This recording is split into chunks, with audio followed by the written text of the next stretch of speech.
Hi, everyone. My name is Dr. Michael Wald, and I'm thrilled that you've joined me today for what I hope will be an informative and practical discussion, which I've entitled Nutritional Psychology. For those of you who don't know me, again, my name is Dr. Michael Wald, otherwise known as the Blood Detective. I've written several books, including a bestseller entitled The Anti-Aging Encyclopedia of Laboratory Tests, where I teach people how to medically and nutritionally interpret blood work. But today's topic is on mental health and nutrition. This is a picture of the brain, what's been known as the 3-pound universe, and we've learned a lot about how nutrition impacts mental and emotional health and well-being, and that's what we'll be discussing today. Before we get into that, I wanted to provide you with my contact information. If you have any comments on today's presentation or show topics, you can email those to me at info@blooddetective.com. And you're welcome to visit my website at drmichaelwald.com, search the search bar for any natural health topic, and I probably have a video or a podcast. If you want to listen to my podcasts, you can go to basically any podcast platform and search for Ask the Blood Detective. Please do take some time and read the disclaimer as well. I won't be doing that now. So let's begin with mental health disorders and a couple of concepts so that I know we're on the same page. To begin with, a definition. So mental health problems are characterized by a clinically significant disturbance in how an individual thinks, how they behave, their emotional behavior, and emotional regulation. And mental health problems are often associated with distress or impairment in important areas of mental health function. It's amazing to me that 1 in 8 people, that's greater than 970 million people on this planet, suffer from one or more mental health problems which influence their cognition, their behavior, and or emotional regulation. Who's at risk for developing mental health problems? Pretty much every one of us, actually. Those that are exposed to various adverse circumstances, as they're called, such as violence, physical pain, inequality in life, whether it's perceived or real, various disabilities, poverty, poor nutrition, lack of sleep, and a variety of chronic health problems, all might increase your risk of developing mental health problems or trigger them if you're genetically predisposed. Listen to just a few of these statistics on mental health problems and the amount of people affected by them. Worldwide, we're talking about 280 million people that suffer from clinical depression. 301 million people suffer from anxiety, 40 million with various types of bipolar disorder, 13 million post-traumatic stress disorder, 40 million disruptive behavior and dissociative disorders. And in terms of the various personality disorders, of which there are 10 of them, 43 million people. That's a lot of people. That also means that's a lot of people that might potentially benefit from improvements in their nutrition and therefore their cognitive functions or mental health. Let's talk about some influences upon brain health. To begin with, I want to discuss a topic or a concept known as the blood-brain barrier. All that means is that the brain and spinal cord has a protective coating, which is semi-permeable. It lets certain things in and not others.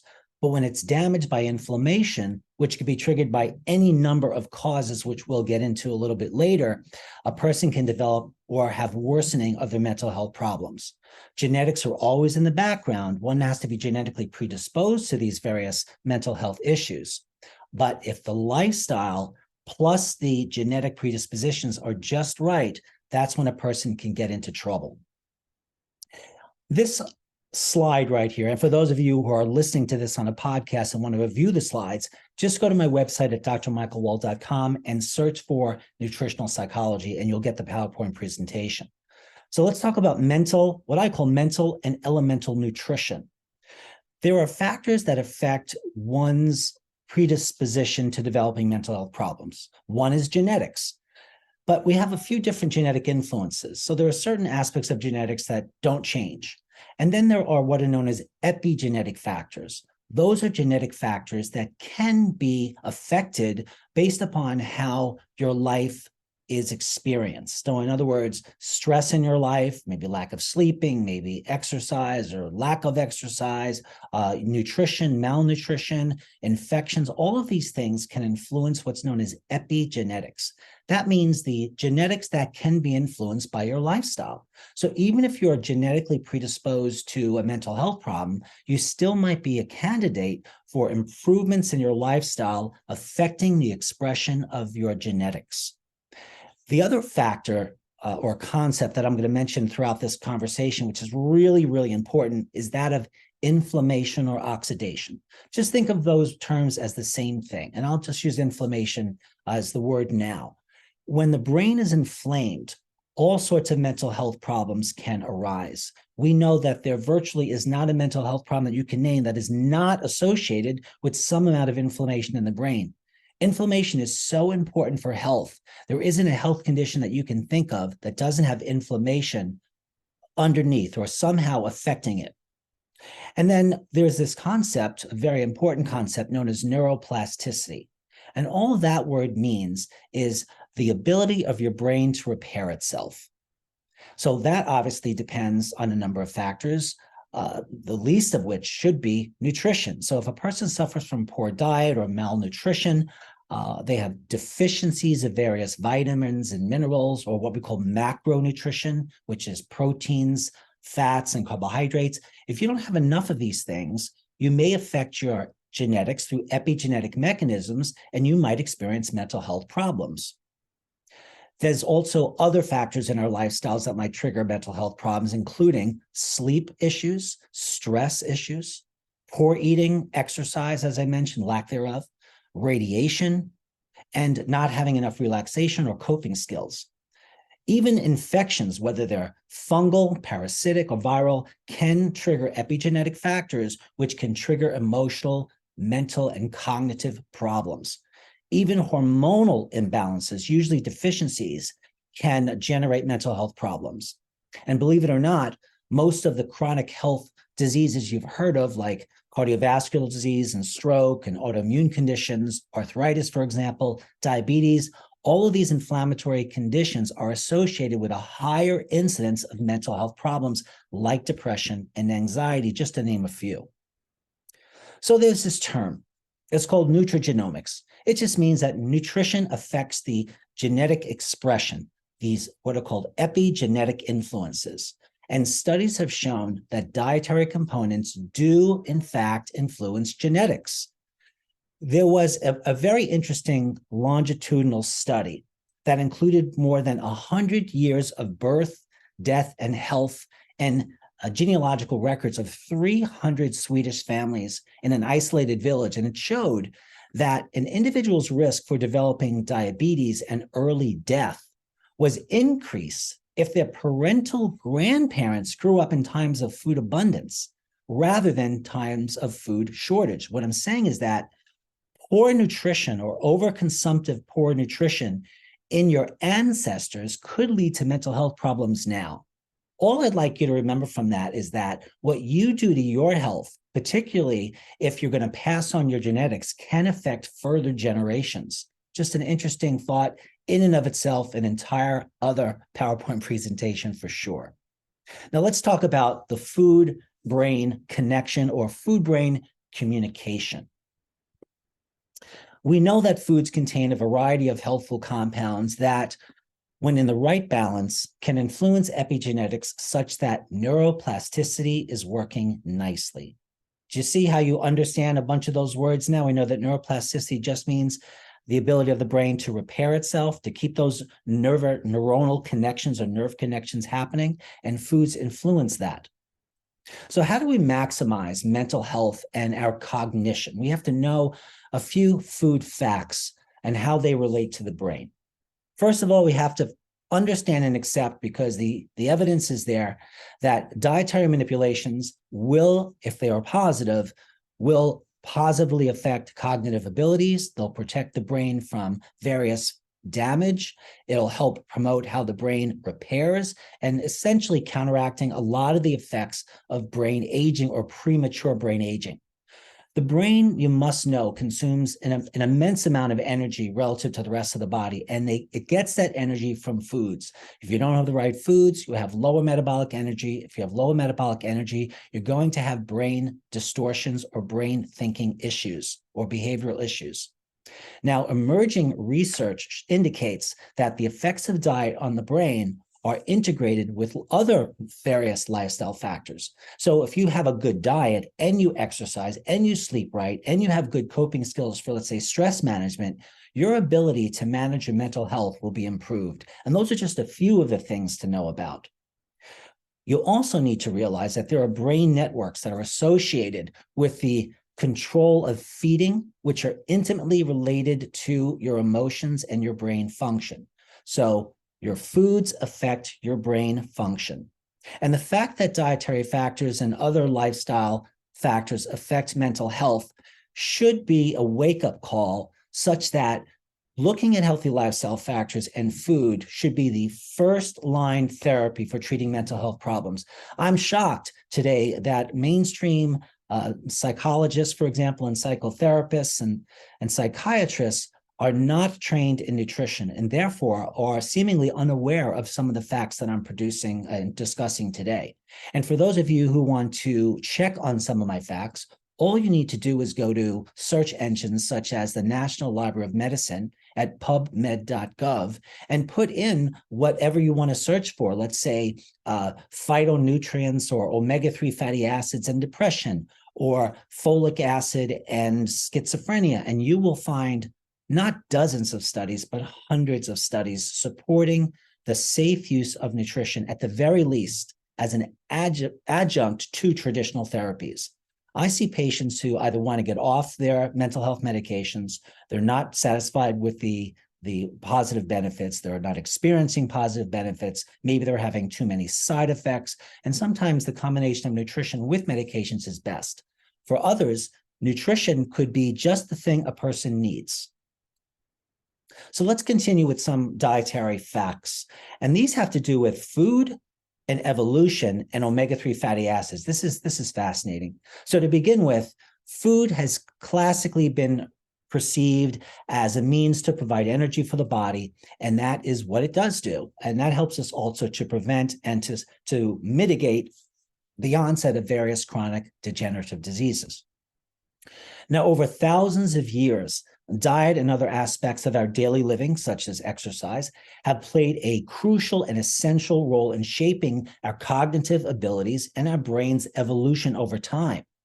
Now, regarding evolution, diets in the past, like hunter-gatherer diets, for example, that were higher in omega-3 fatty acids, those individuals seem to show higher cognitive processes, because when we look at the size of the craniums of our ancestors who lived near the oceans, for example, that ate lots of fish, they had bigger craniums, they had larger brains, more convolutions in the brains, and all of those factors are known to give greater intelligence. And when we look deeper into the paleontology, we also find that the types of tools they use were just far in advance of those populations that didn't consume as much fish or omega-3 fatty acids.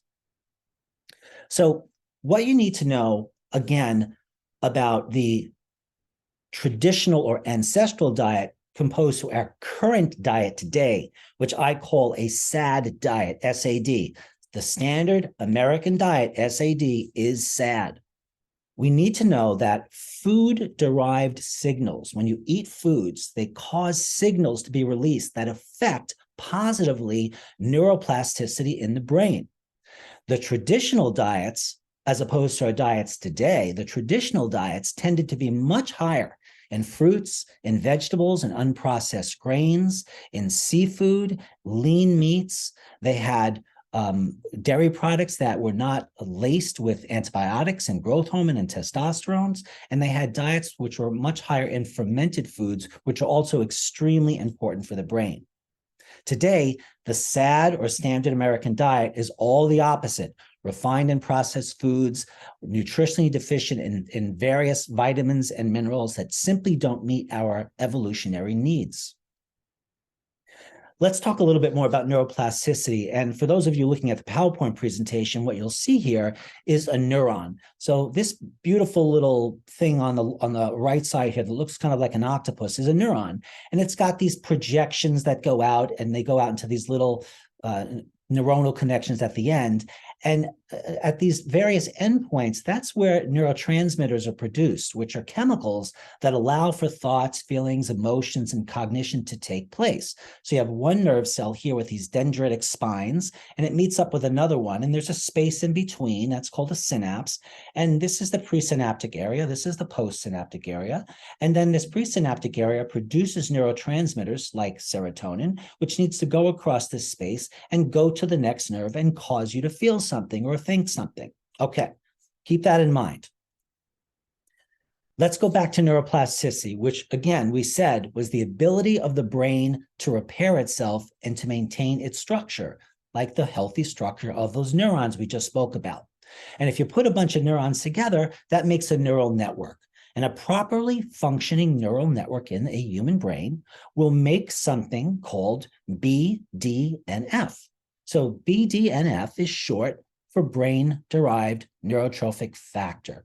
The more you have of that, the better your synapses work, the better your neuroplasticity, the better your cognition. So that's what I want you to know about this. And for those of you who want a little bit more details on this, because I realize that this is not a beginner talk. There's a lot of information here because it's so important, I've felt, to include this deeper information, because people could listen to this over and over again. And the more you understand this, the more you'll be able to help yourself choose the right types of natural and nutritional or standard medical therapies for mental health problems. So you remember that we talked about the blood-brain barrier. So the blood-brain barrier, again, is just a covering over the brain and the spinal cord that if it is inflamed, for example, it becomes leaky, and then various agents can get into the brain that should not be into the brain, causing all kinds of brain decay or brain disease. So inflammation may cause damage to the blood-brain barrier, as I've just said, and that results to increased permeability of the blood-brain barrier. I mean, it gets really leaky, and this leakiness and all of this happens because of inflammatory chemicals. Some of them are called interleukins. Others are called TNF alpha. It's not important that you know these names, but if you care to want to know them, they are in the talk here, and I've given some other inflammatory mediators as well that break down that protective blood-brain barrier, which predisposes a person to, let's say, bad foods and other triggers like toxins in the environment to affect the brain function adversely. I've mentioned before the effects of diet on the brain in terms of fish consumption. And let me expand on that just a little bit more. We know this today, that dietary factors affect multiple brain processes. They regulate neurotransmitter function, how well a nerve impulse moves through the brain, the fluidity of the signals that go through the brain. We all need that working well to say that we have healthy neuroplasticity. And we know that certain nutrients influence various vitamins, minerals, for example, proteins, carbs, healthy fats. We know that these foods influence cognitive function because they act on these various vital processes in the brain. And as I mentioned just a moment ago, the neurotransmitters, the membrane fluidity, synaptic transmission, these are just fancy terms for the things we need to have the brain work, and you need to know that nutrition affects them. If we have disturbances in energy metabolism in the body, we can get all sorts of psychiatric disorders, and these energy problems can result from improper diet. So I mentioned this diet of the past in terms of fish consumption. I want to say a little bit more about this, given its importance. Over the past 100 years, the intake of saturated fatty acids and other types of inflammatory fats known as linoleic acid and trans fatty acids have increased dramatically in Western civilizations, whereas the consumption of omega-3 fats has decreased. And remember what we said earlier. If we have less omega-3 fatty acids, we're going to affect brain function. The more omega-3s in the brain, particularly the more DHA, that's a part of the fish oil, the better for brain function, and the better various mood disorders and other mental health problems can be affected.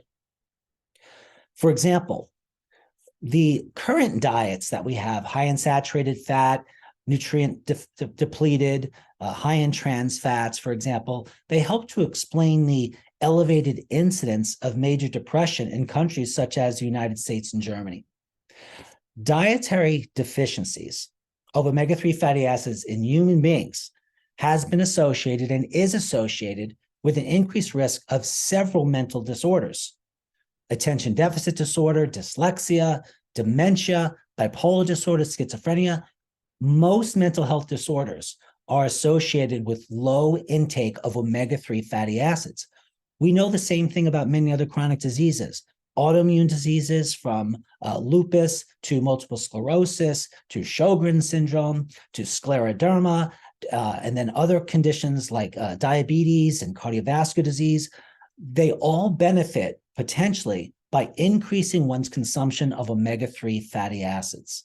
And again, you may have heard of fish oil being referred to as EPA-DHA. EPA and DHA are two types of fats contained in fish oil. And these fats are very important for many different functions in the body. They're essential for brain function. The DHA portion is mostly for brain function, although it does many other things in the body. And the EPA portion is mostly for cardiovascular problems, but again, has effects in many areas of the body. So a human body, if it is insufficient, if it does not have enough omega-3 fatty acids, will have issues with brain function, will have abnormal neuroplasticity where the brain is just not functioning or repairing itself correctly.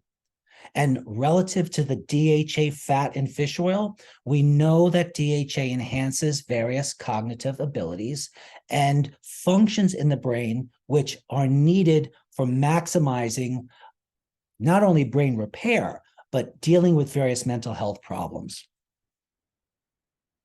This is just a picture of the ocean shores where our early ancestors would have gathered their fish. So let's talk about some basic, I would really say, essential lifestyle factors that have to do with nutrition and its effect not just on the body in general, but in terms of our mental and elemental health. First of all, you've heard this saying before, and it's wrong.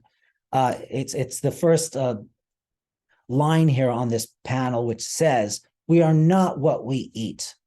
We are what we absorb from what we eat."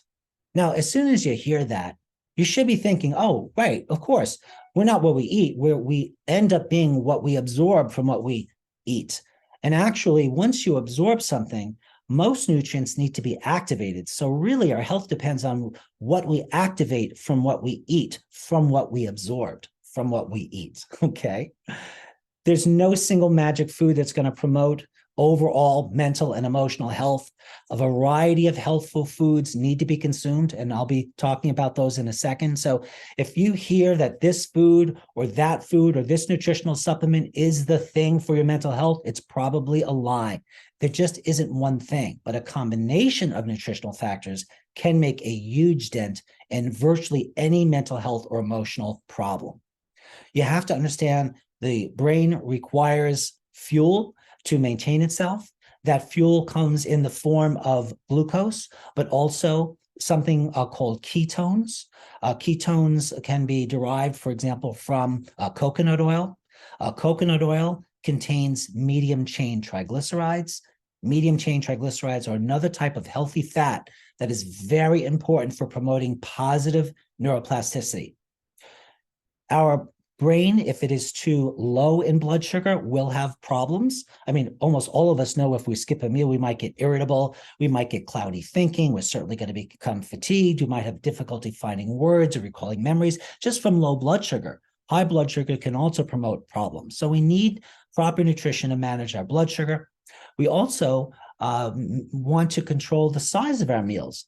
Sometimes if we eat too much food, blood does rush to our stomachs, away from our brain. There's other neurohormonal triggers by eating large meals that seem to impair mental function. So each individual needs to find out for themselves, and sometimes they'll need the help of a trained a clinical nutritionist like myself, for example, to figure out what they should be eating, when they should be eating it, how much they should be eating, what's the timing of what they should be eating? Should they be taking nutritional supplements? If so, how much, when? All of that can be worked out very, very easily.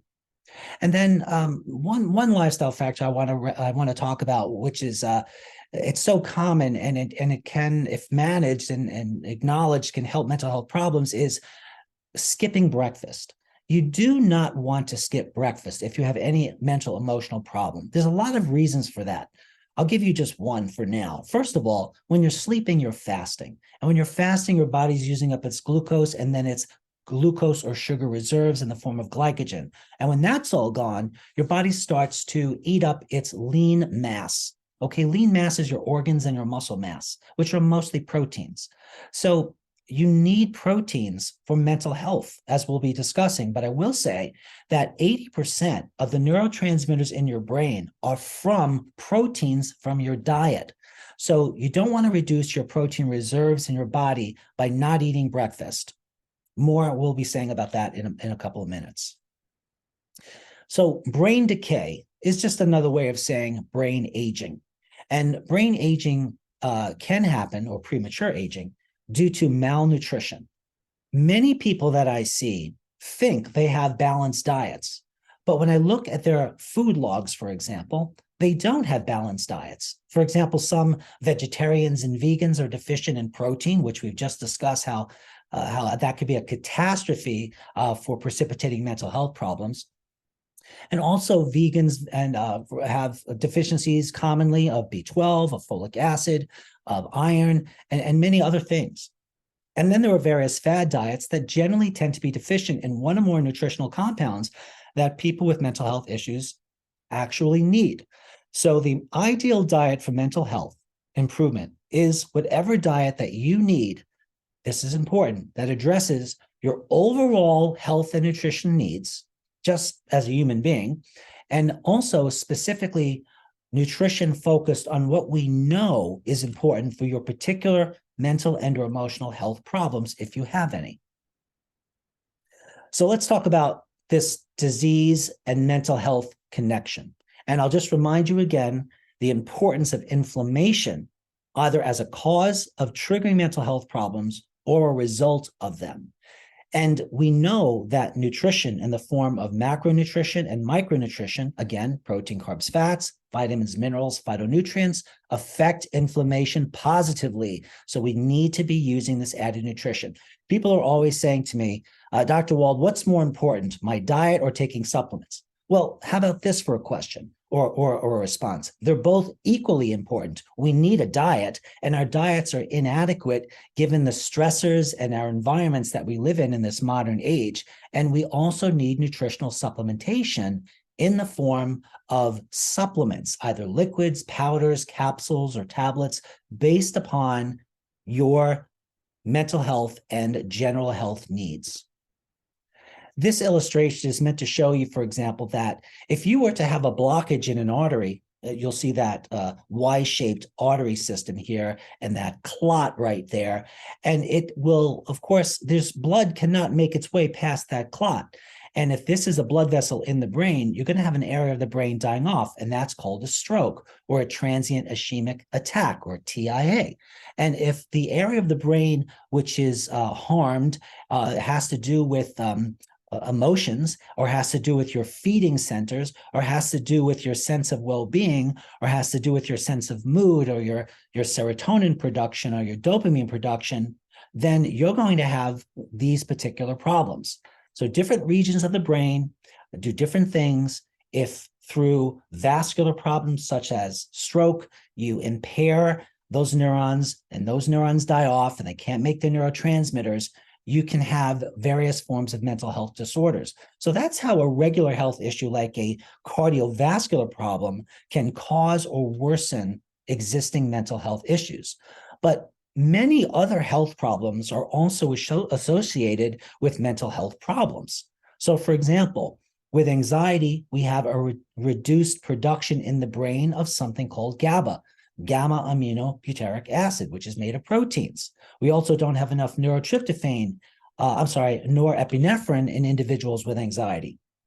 In persons with autism and autism spectrum, these people tend to have high levels of serotonin. That's too much of a good thing.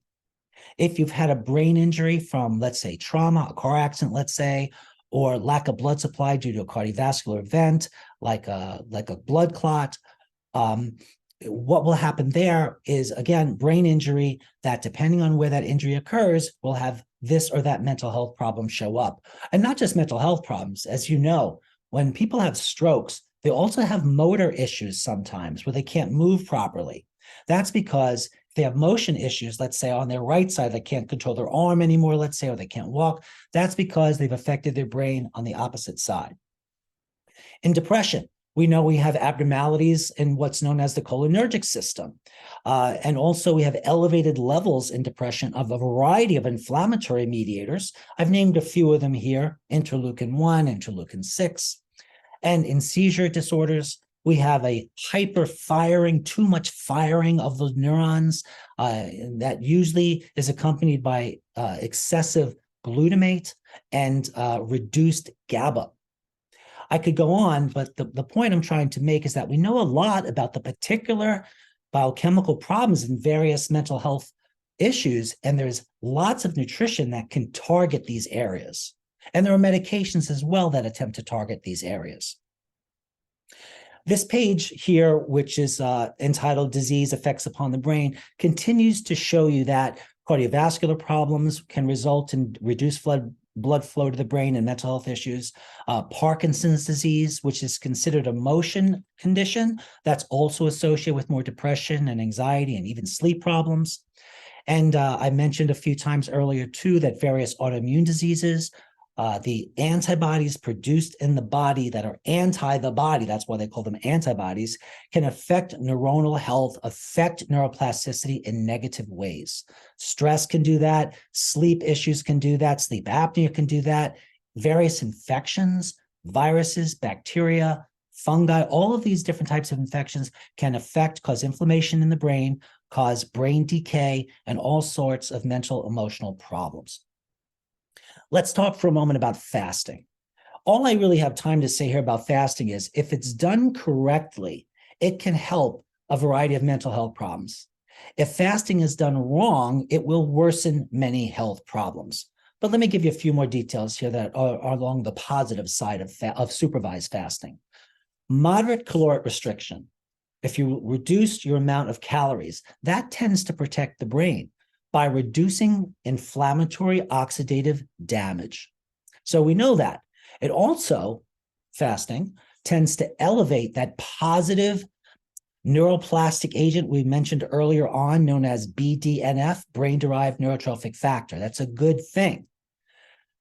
In one particular study, reducing caloric intake by about 40% in these mice, and they weaned them from 35 months of age, favorably down-regulated. That means it started to shut off all these inflammatory genes in the brain. So again, fasting, when done correctly, can have positive brain effects upon mental health, but when done wrong, could worsen mental health issues. So how should you feed your brain? Well, I have time to tell you a few of those things. We want to consume, as long as you're not allergic or there's any other reason why you shouldn't have some of these foods. You want green leafy vegetables, you want kale, you want spinach, you want collard greens, you want broccoli. They're all rich in these brain healthy nutrients. Some of them are called vitamin K and lutein, folic acid, which is from foliage, beta carotene. The higher your intake of these positive foods, the slower your cognitive decline generally will be. We already talked about fish like salmon, trout, sardines. They're rich in omega-3 fatty acids, which are literally the building blocks of the brain structure.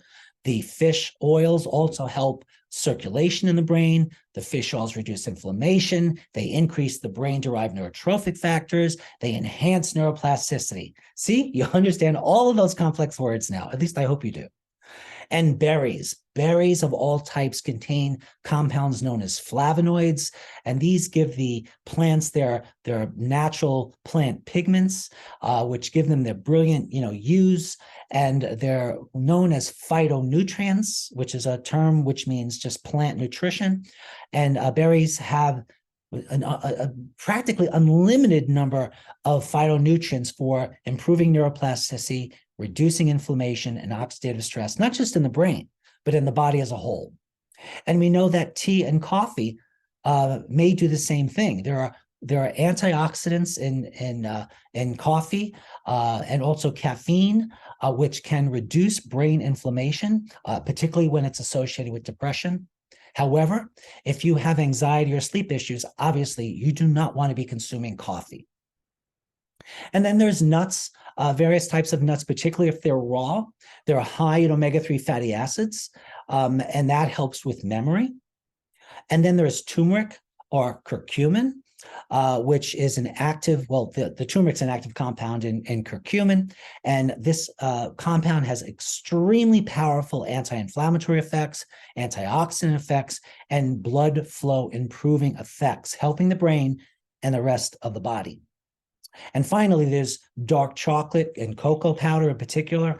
Cocoa powder is packed with various phytonutrient and brain-boosting compounds known as the flavonoids.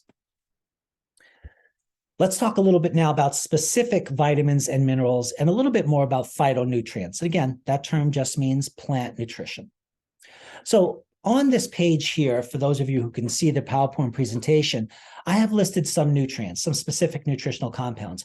There are many others that I might consider with people with their various mental health problems, but I thought I would just list some. So this list here is by no means comprehensive. I'll run through it quickly. There's an amino acid known as acetyl L-carnitine. You don't want carnitine, you want acetylated carnitine, acetyl L-carnitine. That helps improve blood flow to the brain. And then there's arginine, another amino acid, which also helps improve blood flow to the brain and reduces inflammation. B vitamins, particularly methylated B vitamins like methylfolate and methylated B12, very important for improving energy balance in the brain and repair of damaged genes. And then the essential fatty acids, the fish oils, for example, with their healthful EPA and DHA in it. The DHA portion, very important for the brain. The EPA portion, very important for the heart. And then there's GABA, which is a relaxing or parasympathetic neurotransmitter. That is fantastic for pain. It helps mood. It improves sleep. It helps anxiety. It's proven to help depression. It's a fantastic nutrient. And then there's alpha lipoic acid, which helps to have neurons work better, to get messages from one neuron to the next.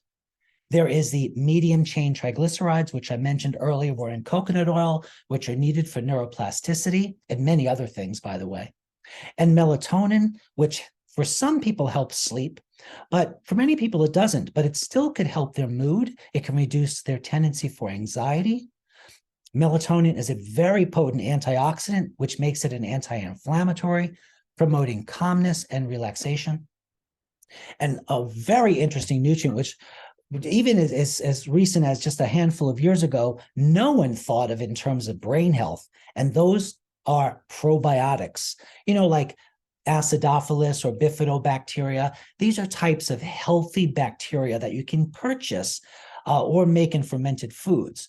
So probiotics are associated with reducing inflammation, not only in the gut, but probiotics can reduce inflammation in the brain. And there are many studies, we're talking hundreds of studies with probiotics showing that they're extremely safe and they help to mitigate depression. They're mood balancers. They help anxiety. They help reduce stress, and they improve overall cognitive and function and memory. And then there's vitamin D3. Low levels are associated with depression. Zinc, that very important mineral, increases the amount of that brain-derived neurotrophic factor that I mentioned earlier. It also increases serotonin in the brain and dopamine, which we need for motivation, and serotonin to feel good. So let's talk a little bit about a couple of these nutrients in a little bit more detail. So vitamin D3, for example, if you are deficient, you will have cognitive impairment. Even psychosis has been associated with low levels of vitamin D3 because if you don't have enough D3, your neurotransmitter levels are lower. If you combine D3 with melatonin, you have much better effects than either vitamin D or melatonin alone for improving neuroplasticity. We know that, as I mentioned, vitamin D3 can improve serotonin. That's why it helps depression.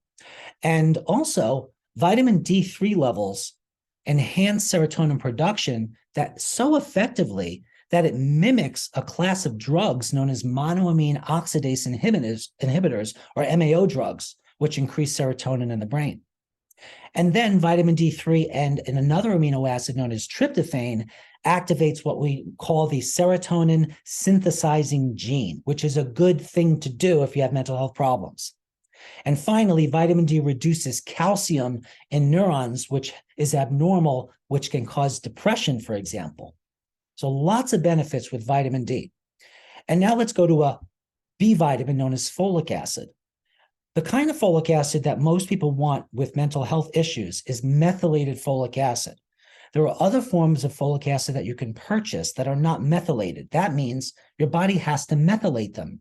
And 10% of the population cannot methylate properly. And this may be adding to our incidence of mental health problems.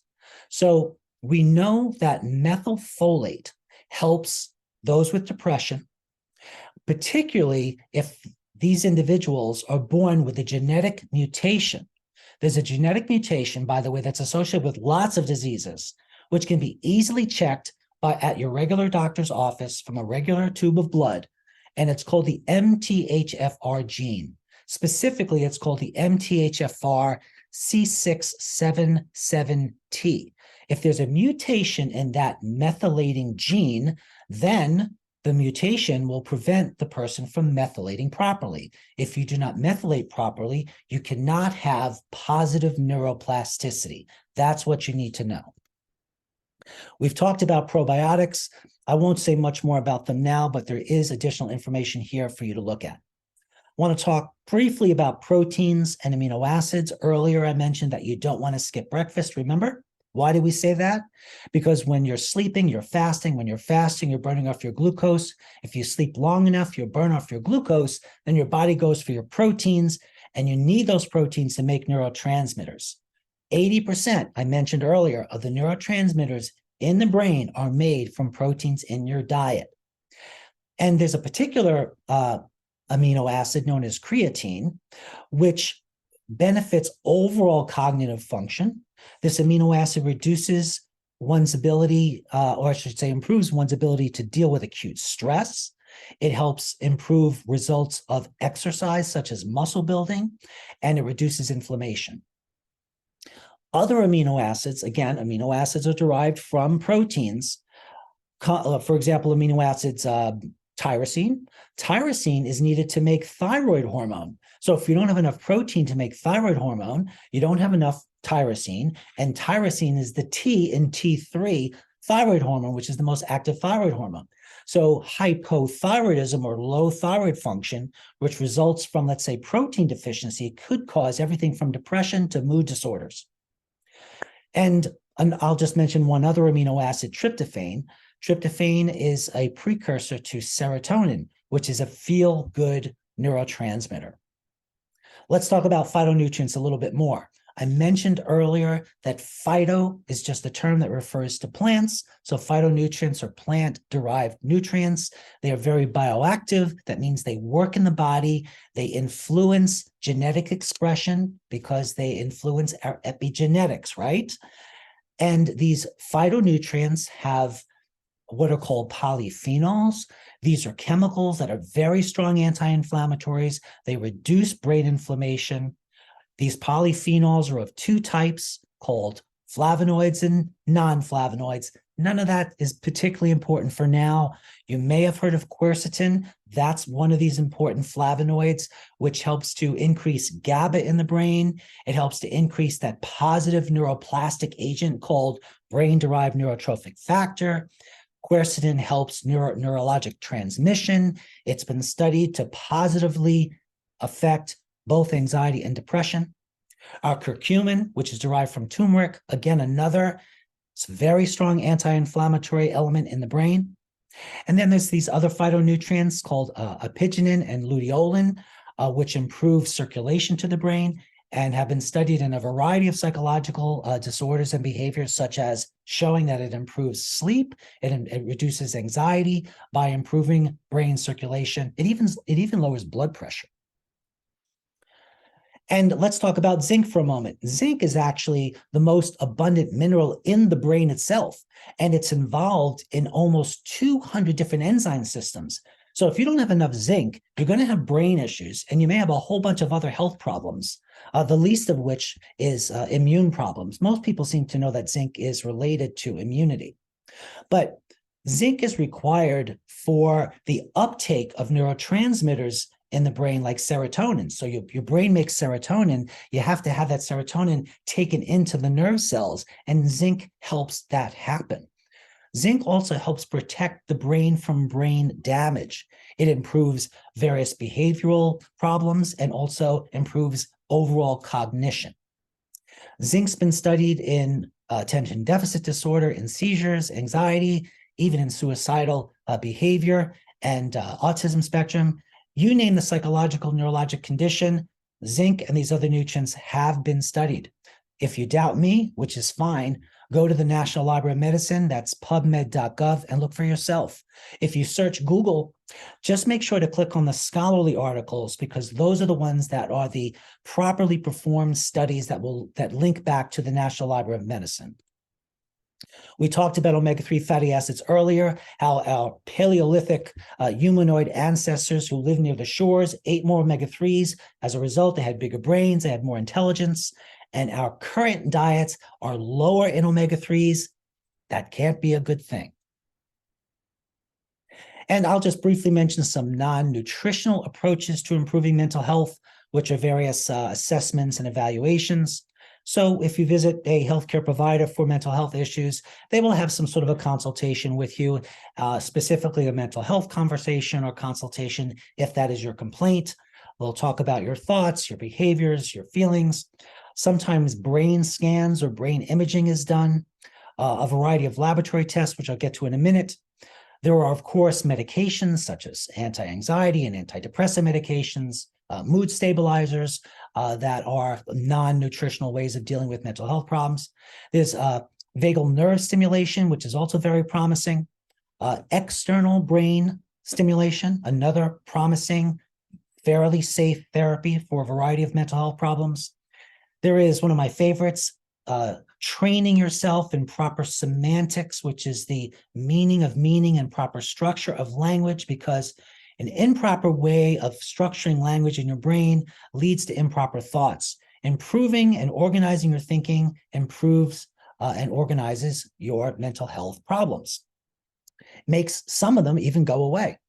And there are other exams like the mental or mini mental health examination. So these are all just a few of the non-nutritional approaches that various healthcare providers will use to assess and categorize your mental health issue. And in terms of various laboratory tests, there are so many here. Again, this would be several other PowerPoint presentations, but how it works is that if I see a patient with mental health issues and they want to improve their overall lifestyle, which includes their mental health problems and their exercise or lack thereof, or whatever it is, I will choose the appropriate laboratory test for their overall health and well-being, and also specific laboratory which will give me information that would be otherwise difficult or impossible for me to guess at without testing. And some of those are here. I'll just name a few. I might want to perform an amino acid panel to see which amino acids my clients are deficient in, which might affect their neurotransmitter function. I might want to perform an omega-3, omega-6 fatty acid profile test which tells me the balance or imbalance of omega-3s which are anti-inflammatory, to omega-6 pro-inflammatory chemicals in a person's body. I could check for various infections if I think the infection triggered the mental problems. I can check maybe cholesterol if I suspect that there's a cardiovascular cause to, let's say, lack of blood supply to the brain, causing someone's depression. So I think you're starting to see that the testing is endless, but it should be narrowed down based upon a careful medical and nutritional intake with the individual. So we have reached the end of this PowerPoint presentation. I do hope that you gain something from it. It is one of those talks, as I promised you at the beginning, that are best to listen to more than once. You can visit my website at drmichaelwald.com. You can contact me at the email given here, and please reserve the phone calls for those of you who want to become a client of mine. Thank you once again for joining me, and have a wonderful day.